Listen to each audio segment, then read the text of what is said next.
بسم اللہ الرحمن الرحیم کنتم خیر امت اخرجت للناس تأمرون بالمعروف وتنہون عن المنکر وتؤمنون باللہ۔ معزز خواتین و حضرات، قصص القرآن کی اس نشست کے ساتھ میں ہوں حسن لیاقت۔ کل ہم نے ذکر کیا تھا کہ کس طرح حضرت ابراہیم علیہ السلام کو منجنیق کے ذریعے آگ میں پھینکا گیا۔ حضرت ابن عباس رضی اللہ تعالی عنہ اور سعید بن جبیر سے مروی ہے کہ اس وقت بارش والا فرشتہ اضطراب اور پریشانی کے عالم میں تھا کہ کب مجھے حکم ملے اور بارش برسا دوں، لیکن اللہ کا حکم بلا واسطے کے زیادہ تیز تھا، یعنی اللہ نے خود ہی آگ کو حکم فرمایا۔ قصص الانبیاء ابن کثیر، آگ گل و گلزار بن گئی۔ قرآن کریم میں ارشاد باری تعالیٰ ہے کہ ہم نے کہا کہ اے آگ ابراہیم پر ٹھنڈی اور سلامتی والی ہو جا۔ مروی ہے کہ حضرت جبرائیل علیہ السلام حضرت ابراہیم علیہ السلام کے ساتھ تھے اور آپ علیہ السلام کی جبین عطر پیشانی سے پسینہ پونجھ رہے تھے، اور اس پسینے کے علاوہ انہیں اور کوئی تکلیف نہیں پہنچی۔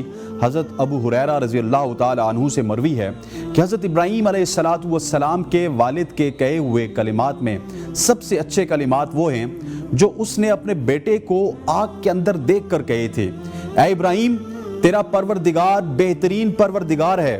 حضرت منہال بن عمرو رحمۃ اللہ علیہ سے مروی ہے کہ حضرت ابراہیم علیہ السلام اس آگ میں 40 یا 50 دن ٹھہرے، اور انہوں نے فرمایا کہ میں نے ان دنوں سے اچھی زندگی نہیں گزاری اور میری تمنا رہی کہ میری پوری زندگی اسی طرح ہو جائے۔ خواتین و حضرات، بخاری و مسلم میں حضرت ام شریک رضی اللہ تعالی عنہ سے مروی ہے کہ رسول اکرم صلی اللہ علیہ وسلم نے چھپکلی کے مارنے کا حکم دیا اور فرمایا کہ یہ ابراہیم علیہ السلام پر جلنے والی آگ کو پھونک مار رہی تھی۔ مسند احمد میں حضرت عائشہ رضی اللہ تعالی عنہ سے روایت ہے کہ رسول اکرم صلی اللہ علیہ وسلم نے فرمایا چھپکلی کو مارو، کیونکہ وہ ابراہیم علیہ السلام پر آگ کو پھونکے مار رہی تھی۔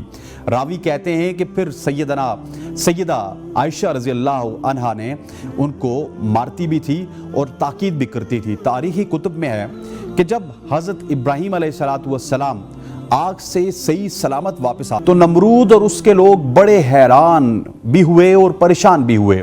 اس موقع پر نمرود نے حضرت ابراہیم علیہ السلام سے کہا کہ اے ابراہیم، کیا تم نے اپنے اس رب کو دیکھا بھی ہے کہ وہ کون ہے اور کہاں رہتا ہے؟ حضرت ابراہیم علیہ السلام نے کہا، میرا رب تو وہ ہے جو زندہ کرتا ہے اور مارتا ہے۔ نمرود بولا، یہ کیا مشکل ہے، یہ تو میں بھی کر سکتا ہوں۔ اس نے اپنے 2 غلاموں کو دربار میں بلایا اور ان میں سے ایک کو قتل اور دوسرے کو چھوڑ دیا۔ پھر وہ بولا، دیکھو میں نے ایک کو مار دیا اور دوسرے کو زندگی دے دی۔ حضرت ابراہیم علیہ السلام نے اس کی بے وقوفی جو تھی اس کی بات کو سن کر فرمایا، میرا اللہ تو سورج کو مشرق سے نکالتا ہے، تم اسے مغرب سے نکال دو۔ حضرت ابراہیم علیہ السلام کے اس سوال کا نمرود کے پاس کوئی جواب نہ تھا، چنانچہ حواس باختہ ہو کر دربار سے اٹھ کر چلا گیا۔ آگ میں ڈالے جانے کے بعد حضرت ابراہیم علیہ السلام نے بابل سے ہجرت کا ارادہ فرمایا اور پھر ایک دن اپنے اہل خانہ کے ساتھ ہران نامی علاقے میں ہجرت کر گئے۔ حضرت ابراہیم علیہ السلام نے بابل ہی میں اپنی چچازاد بہن حضرت سارہ علیہ السلام سے شادی کر لی۔ پھر اللہ تعالیٰ نے آپ کو بیت المقدس جانے کا حکم فرمایا۔ اس وقت آپ کی عمر 75 سال تھی۔ بیت المقدس میں کچھ عرصہ قیام کے بعد آپ علیہ السلام مصر ہجرت کر گئے۔ حضرت ابراہیم علیہ السلام جس وقت مصر پہنچے تو وہاں فرعون کی حکومت تھی اور عمرو بن امارتی القیس وہاں کا فرعون بادشاہ تھا جو نہایت عیاش، ظالم اور جابر تھا۔ کسی نے بادشاہ کو بتایا کہ ہمارے شہر میں ایک پردیسی آیا ہے جس کے ساتھ ایک حسین و جمیل عورت بھی ہے۔ فرعون نے یہ سن کر فوری طور پر حضرت ابراہیم علیہ السلام کو دربار میں طلب کیا اور سارہ علیہ السلام کے بارے میں سوال و جواب کیے۔ حضرت سارہ علیہ السلام اللہ کی برگزیدہ بندی تھی اور انہوں نے اپنے اللہ پر بڑا یقین تھا، چنانچہ وہ طلب کرنے پر بادشاہ کے پاس تشریف لے گئی۔ بادشاہ نے جب انہیں دیکھا تو خود پر قابو نہ رکھ پایا اور برے ارادے سے انہیں پکڑنے کے لیے آگے بڑھا۔ حضرت سارہ علیہ السلام اس وقت اپنے رب سے دعا میں مصروف تھی۔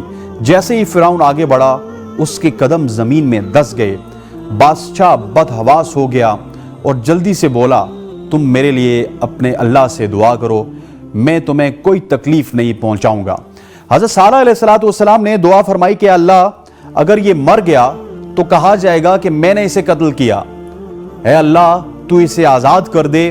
اس دعا کے بعد اللہ نے اسے آزاد کر دیا، لیکن وہ اپنی حرکت سے باز نہ آیا۔